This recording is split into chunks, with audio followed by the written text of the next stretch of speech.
मैं धन्यवाद देता हूं और सबसे पहले मैं अपने प्रेस के साथियों को आपके माध्यम से पूरे देश और प्रदेशवासियों को मैं रामनवमी की बहुत बहुत बधाई और शुभकामनाएं देता हूं। ऐसा त्योहार, ऐसे दिन जहां से अच्छी शुरुआत होती है। मुझे खुशी है इस बात की कि आज कांग्रेस पार्टी के नेता राहुल गांधी जी और समाजवादी पार्टी की आज हम मिलकर के प्रेस कर रहे हैं। पहले चरण का चुनाव उत्तर प्रदेश का होने जा रहा है और जो पश्चिम से हवा चल रही है वो पूरे के पूरे उत्तर प्रदेश और देश के माहौल को बदलने जा रही है। आज गाजियाबाद में बैठे हैं। इस बार भारतीय जनता पार्टी को गाजियाबाद से लेकर के गाजीपुर तक इंडिया गठबंधन सफाया करने का काम करेगा। आज किसान दुखी है। तमाम जो वादे किए थे, भारतीय जनता पार्टी की हर बात झूठी निकली। उनके वादे झूठे। न किसान की आय दोगुनी हुई, न नौजवान को नौकरी रोजगार मिला, और जो सपने दिखाए थे विकास के वो भी अधूरे हैं। जो इनका नैतिकता का बुलबुला था वो भी टूट गया। इलेक्टोरल बॉन्ड ने इनका बैंड बजा दिया। भारतीय जनता पार्टी सभी भ्रष्टाचारियों का गोदाम बन गई। न केवल भ्रष्टाचारियों को ले रहे हैं, बल्कि भ्रष्टाचारियों ने जो कमाया है उसको भी अपने साथ रख रहे हैं। जहां उत्तर प्रदेश देश का सबसे बड़ा प्रदेश है, डबल इंजन की सरकार में जो दावा करते रहे डबल इंजन, उनकी होर्डिंग देखिए आप कि अब डबल वहां पर नहीं दिखाई देते हैं, अकेले दिखाई दे रहे हैं। इनके प्रत्याशी होर्डिंग से गायब हैं और चुनाव के बाद होर्डिंग पे जो अकेले हैं वो भी गायब हो जाएंगे और सफाया होने जा रहा है। इनका एक ही नारा है, झूठ बोलने का और लूटने का। लूट और झूठ भारतीय जनता पार्टी की पहचान बन गई है। पेपर लीक कितने हुए हैं? एक दो होते तो ठीक था, लेकिन 10 पेपर लीक हुए।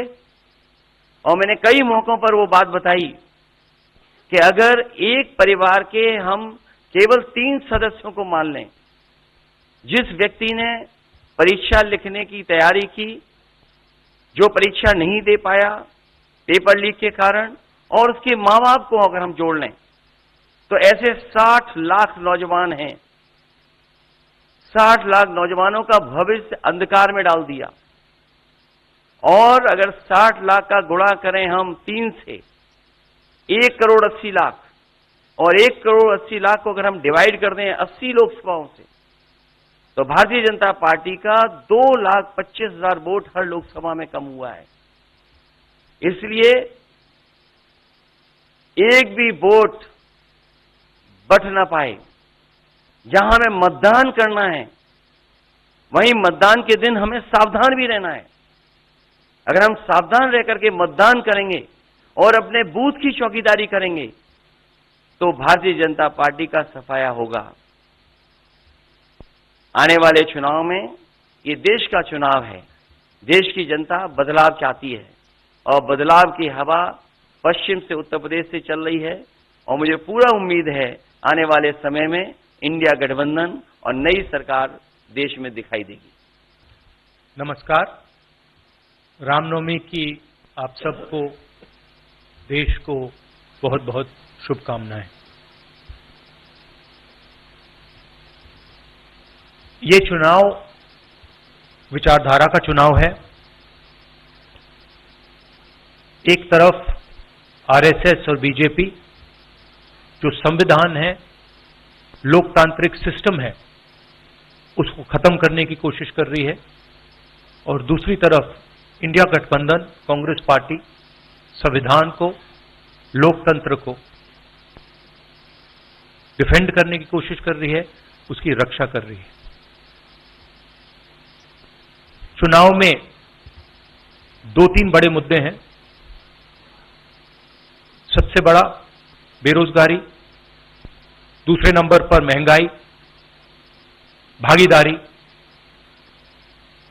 मगर बीजेपी 24 घंटा डिस्ट्रैक्शन करने में लगी रहती है। कभी प्रधानमंत्री समुद्र के नीचे चले जाते हैं, कभी आसमान में सी प्लेन पे चले जाते हैं, मगर जो मुद्दे हैं उनके बारे में ना प्रधानमंत्री ना बीजेपी बात करती है। कुछ दिन पहले प्रधानमंत्री ने ANI को बहुत लंबा इंटरव्यू दिया, स्क्रिप्टेड था मगर फ्लॉप शो था। प्रधानमंत्री जी ने उसमें इलेक्टोरल बॉन्ड्स समझाने की कोशिश की। प्रधानमंत्री जी कहते हैं कि इलेक्टोरल बॉन्ड्स का सिस्टम ट्रांसपेरेंसी के लिए लाया गया, राजनीति को साफ करने के लिए लाया गया। अगर यह सच है तो उस सिस्टम को सुप्रीम कोर्ट ने रद्द क्यों किया? और दूसरी बात, अगर आप ट्रांसपेरेंसी लाना चाहते थे तो जिन लोगों ने आपको पैसा दिया, बीजेपी को पैसा दिया, हजारों करोड़ रुपए दिए, उनका नाम आपने क्यों छुपाया था? और जिन तारीखों पे उन्होंने आपको पैसा दिया उसको आपने क्यों छुपाया था? पता लगता है हजारों करोड़ रुपए का कॉन्ट्रैक्ट किसी कंपनी को मिलता है, उसके एकदम बाद वो कंपनी बीजेपी को पैसा देती है। सीबीआई की इंक्वायरी होती है, ईडी की इंक्वायरी होती है, किसी कंपनी पर शुरू होती है, उसके 10-15 दिन बाद कंपनी करोड़ों रुपए बीजेपी को देती है और फिर सीबीआई की इंक्वायरी, ईडी की इंक्वायरी बंद हो जाती है।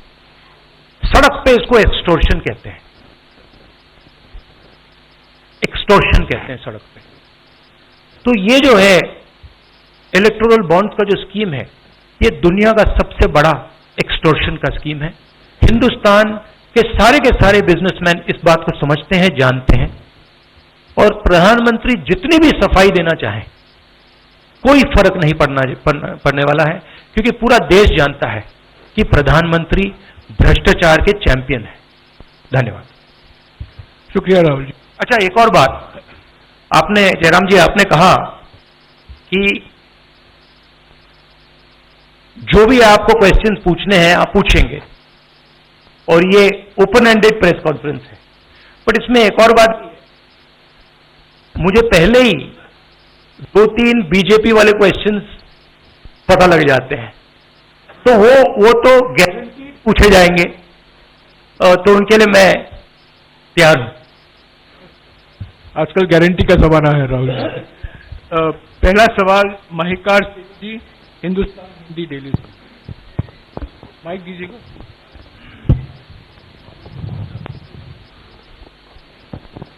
राहुल जी, स्वागत है आपका। दोनों नेताओं, जबकि आज प्रचार का पहला चरण समाप्त होने वाला है, आपने मेरे मित्रों को थोड़ा सा कसरत करा दी, वो दिल्ली से यहाँ आए हैं। आपने गाजियाबाद में ही क्यों पीसी की? यूपी और दिल्ली छोड़ के गाजियाबाद में पीसी हो रही है। दूसरा सवाल ये है राहुल जी से कि लोग तो गुजरात छोड़कर पीएम बनने के लिए बनारस आते हैं, आप बाय नाइट चले गए, तो क्या अमेठी या रायबरेली से आप ये बीजेपी वाला क्वेश्चन है। ये पत्रकार का सवाल। पहले ही opening ball BJP question. Very good, शाबाश। देखिए, अमेठी की बात कांग्रेस का डिसीजन है, जो भी मुझे ऑर्डर मिलेगा मैं वो करूंगा।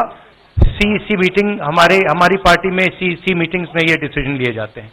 बट पहला बीजेपी का question, good question, thank you. Amar Ujala से निशा, आप थोड़ा शांत हो जाइए यहाँ प्लीज। बहुत बहुत स्वागत है। मेरा सवाल आपसे ये है कि यूपी में न केवल यूपी में बल्कि पूरे देश में इस बार कांग्रेस ने अपने बहुत कम प्रत्याशी 268 अभी तक सामने आए हैं और यूपी में तो 80 सीटों के मुकाबले केवल 17 सीट हैं। ऐसा क्यों? क्या ऐसा मान के चल रही है कांग्रेस कि आप कमजोर चल रहे हैं या यूपी में कमजोर है कांग्रेस, इसलिए सपा या आपके गठबंधन बाकी सहयोगी पार्टी सीट नहीं देना चाह रही है? नहीं, हमने डिसीजन लिया है कि इंडिया गठबंधन चुनाव लड़ेगा और हमने सीट शेयरिंग की है और ओपन माइंडेड तरीके से दिल खोल के हमने सीट शेयरिंग की है। हम चाहते हैं कि थोड़ी सी हम फ्लेक्सिबिलिटी दिखाएं और ओपन माइंडेड तरीके से हम चुनाव लड़ें, इसीलिए हमने स्पेस हम अपने पार्टनर्स को दी है, पर इसका कोई कमजोरी का मतलब नहीं है। पीटीआई से अनवर। राहुल जी, मेरा सवाल आपसे है कि पिछले बार जो आप दोनों लोगों का गठबंधन था वो सफल नहीं हो सका उत्तर प्रदेश में। एक बार फिर आप लोग साथ आए हैं और प्रधानमंत्री ने पिछले दिनों कहा कि ये दो लड़कों की फ्लॉप फिल्म है जो इस बार भी फ्लॉप होगी। तो आगे आप क्या उम्मीद कर रहे हैं इस गठबंधन से? उत्तर प्रदेश में कितनी सफलता मिलेगी और कितनी सीटों की उम्मीद है इस बार आप लोगों को? देखिए, मैं सीट्स का प्रेडिक्शन तो नहीं करता हूं, जनरल बात कह सकता हूं कि बीजेपी को मुझे लग रहा था 15-20 दिन पहले कि 180 से 180 तक जाएंगे, अब मुझे लग रहा है 150 तक जाएंगे। हर स्टेट में हमें रिपोर्ट मिल रही है कि हमारा चुनाव इंप्रूव कर रहा है और अंडर करंट है। जहां तक गठबंधन की बात है, यूपी गठबंधन की बात है, बड़ा पावरफुल गठबंधन है और बहुत अच्छा परफॉर्मेंस होगा हमारा उत्तर प्रदेश में। दैनिक जागरण से आदित्य त्रिपाठी। आप दोनों का बहुत बहुत स्वागत है। मेरा प्रश्न यह है कि उत्तर प्रदेश में एनडीए गठबंधन रोकने के लिए आपकी क्या रणनीति है? सॉरी, क्या?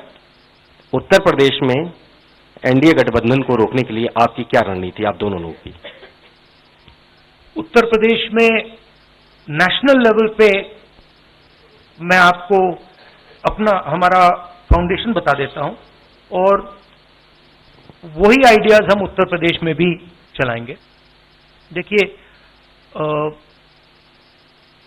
पिछले 10 सालों में नरेंद्र मोदी जी ने नोटबंदी करके, गलत जीएसटी लागू करके और जो बड़े बड़े अरबपति हैं, अदानी जी हैं, उनका पूरा सपोर्ट करके जो रोजगार पैदा करने का सिस्टम था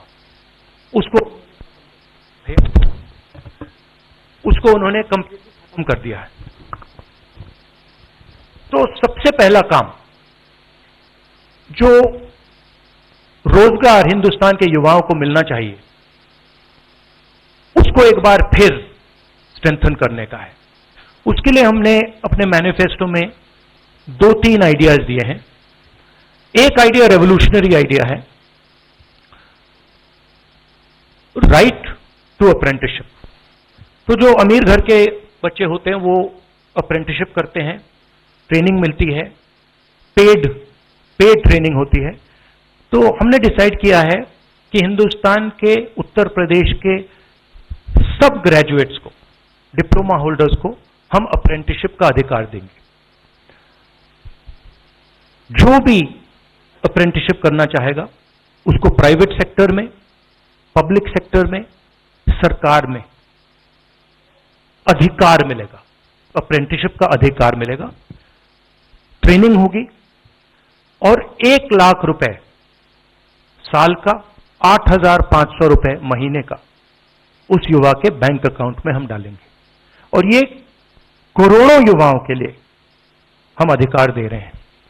इससे एक ट्रेन्ड मैन पावर तैयार होगा, प्राइवेट कंपनीज को भी इसका फायदा होगा, सरकार को भी इसका फायदा होगा, और एक प्रकार से युवाओं के लिए ये एक जॉब मार्केट में एंट्री का सिस्टम हो जाएगा।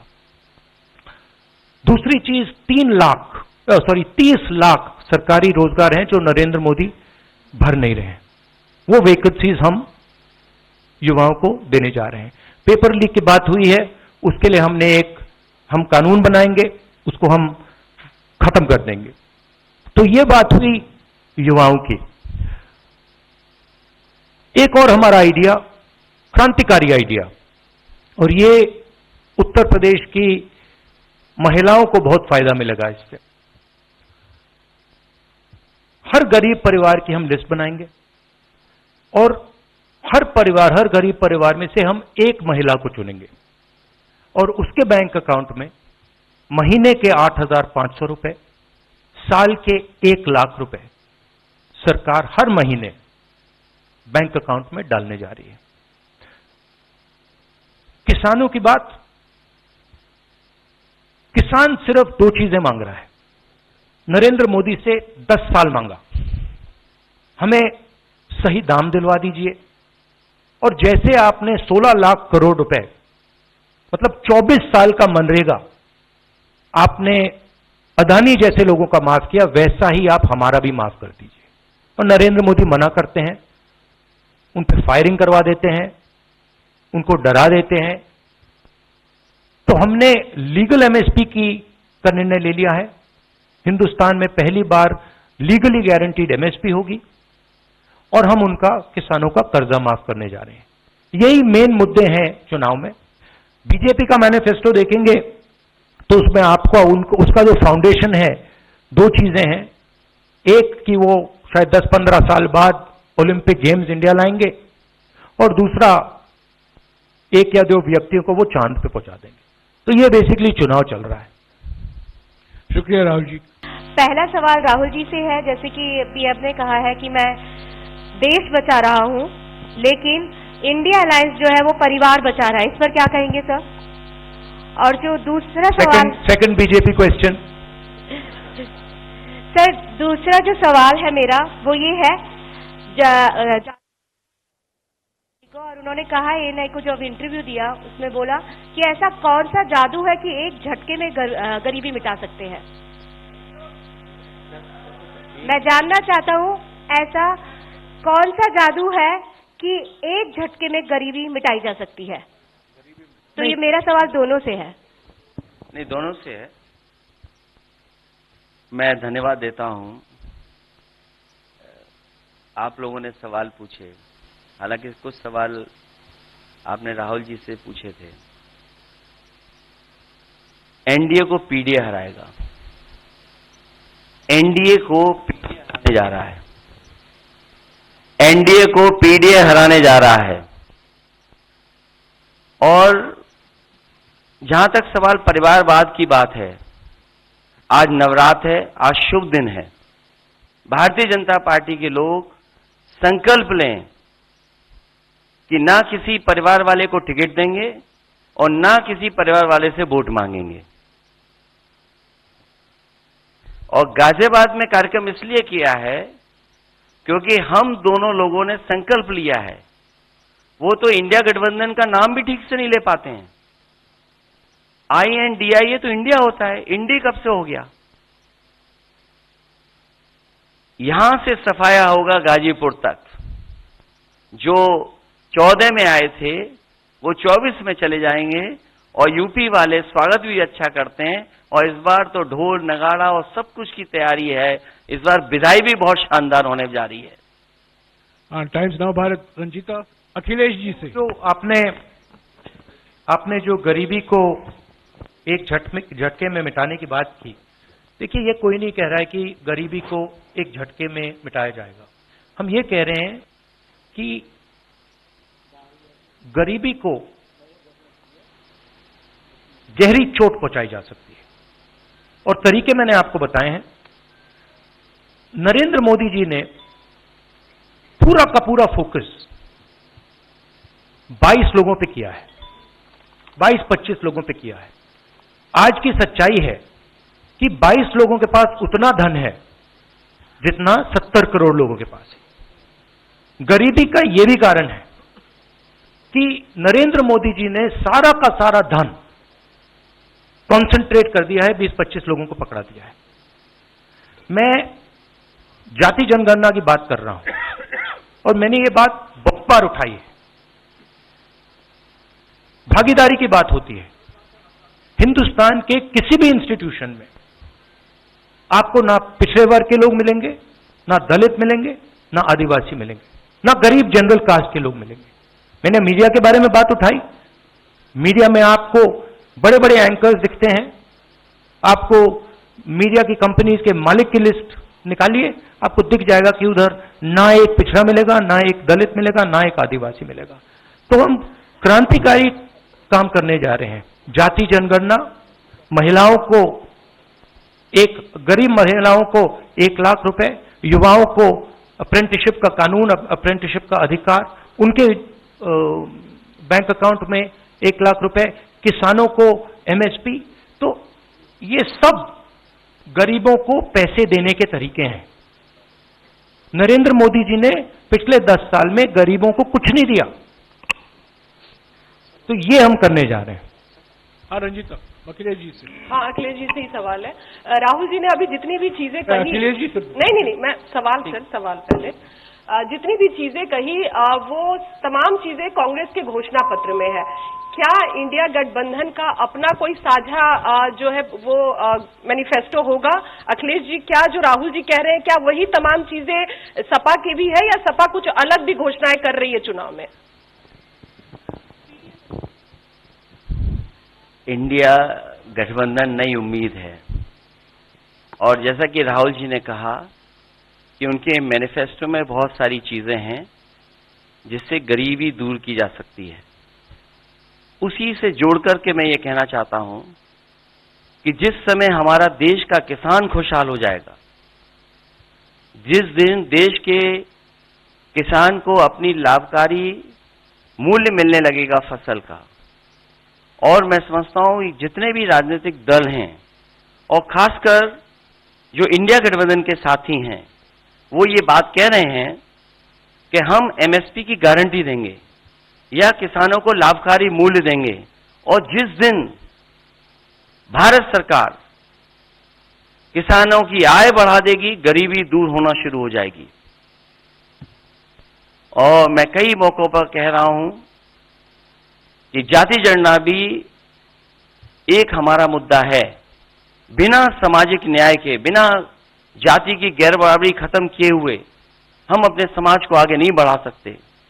और जैसा राहुल जी ने कहा कि खुशहाली के लिए जाति गणना जरूरी है, तो जाति गणना, सामाजिक न्याय और पीढ़ी की लड़ाई को लेकर के हम चलेंगे। उससे गरीबी भी दूर होगी और मान सम्मान भी मिलेगा। विक्रांत, एक चीज और देखिए, ये जो हमारा मैनिफेस्टो है, ये जरूर कांग्रेस पार्टी का मैनिफेस्टो है, मगर इसमें जो आइडियाज हैं वो इंडिया गठबंधन उनकी आइडियोलॉजी के आइडियाज हैं। और अगर समाजवादी पार्टी का कोई सजेशन हो या किसी और भी इंडिया गठबंधन की पार्टी का सजेशन हो, उसको हम सब ऑन बोर्ड करेंगे। तो हमारा मतलब जॉइंटली काम होता है। हम बातचीत करके, कंसल्ट करके काम करते हैं और फ्लेक्सिबिलिटी दिखाते हैं। और हम लोग G20 की तरह नहीं है, केवल 2 का चलता हो, बाकी सब 0 हो। अखिलेश जी समझने में वक्त लगेगा। अखिलेश जी, राहुल जी, आप दोनों लोग 2017 में साथ आए थे।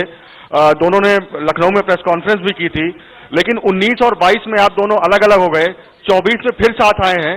आखिर क्या वो मोमेंट क्या था जब दोनों के दिल में आया कि हाँ, हमको साथ आना चाहिए, जरूरी है? 7 साल बाद दोनों के दिल में कब ये मोमेंट आया कि हाँ, चलना है साथ?